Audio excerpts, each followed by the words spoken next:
As far as I'm concerned, where there's bread, there's life. I mean, look at all this. I turn my nose up at nothing, but I have a particular addiction for these Middle Eastern flatbreads. And what I love about them is that they're undoughtily chewy, but turn moorishly crisp when you toast or grill them. And they make wonderful kind of edible envelopes for my Moroccan roast lamb, or form a near instant base for a kind of Eastern Mediterranean take on pizza. I mean, not that I want to be dizzyingly eclectic in the kitchen, but I think it is impossible to cook, if you like eating, without borrowing a bit from here, a bit from there. And these flatbread pizzas are a vaguely Eastern Mediterranean take on, you've guessed it, an Italian idea. And the base is a pork flatbread. I mean, these are styled Mediterranean wraps, but obviously I'm not going to use them as wraps. And this is a tomato, mint and halloumi pizza. I'm just going to get the seeds out of the tomato because I don't want it too wet and pulpy on that thin base. Oh, these are lovely and fresh. Just chop fairly finely.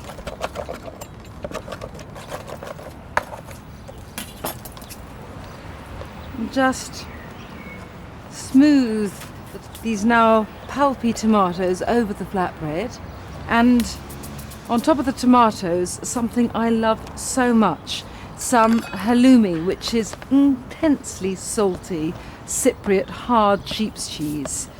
Again, chop this very finely, or you can crumble it with your fingers. This won't melt and go into that sort of stringy goo that mozzarella does, but it does sort of meld into the tomatoes and soften. And the saltiness of the cheese against the sweetness of the tomatoes is wonderful. So just sprinkle the halloumi on top. Bit of dried mint. Now, an Egyptian friend of mine introduced me to the joys of dried mint. Just has a depth and sweetness that is lovely, and when this is cooked, I want just to blanket it with some freshly chopped mint, and it's as if the freshness of that mint really complements this dried muskiness underneath. Aha, bit of olio, not too much.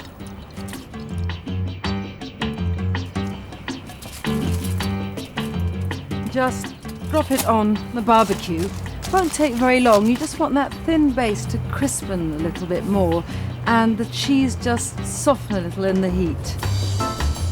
As you can imagine, these flatbread pizzas lend themselves to pretty well any kind of elaboration or topping you want.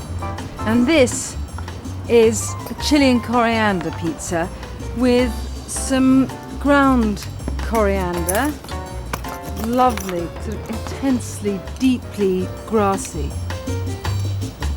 And pour in a bit of oil, and just as the mint, halloumi and tomato pizza is sort of partnered by some fresh mint at the end, so this has to have a really lovely leafy covering of fresh coriander once it comes off the barbecue.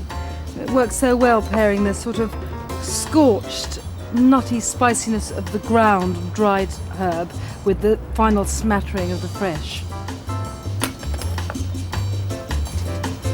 These aren't thick, wodgy pizzas. I mean, there's something a bit poppadom-like almost about their base. Okay, so on with this. And finally, something I really love, such an easy thing to do, a za'atar flatbread. Now, za'atar is a bought Middle Eastern spice blend. It's a mixture of wild thyme, sesame seeds and ground sumac.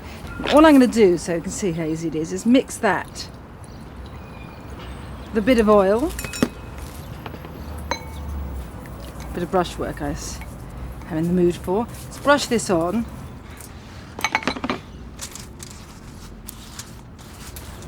And this can join the other two on the barbecue now. There you go.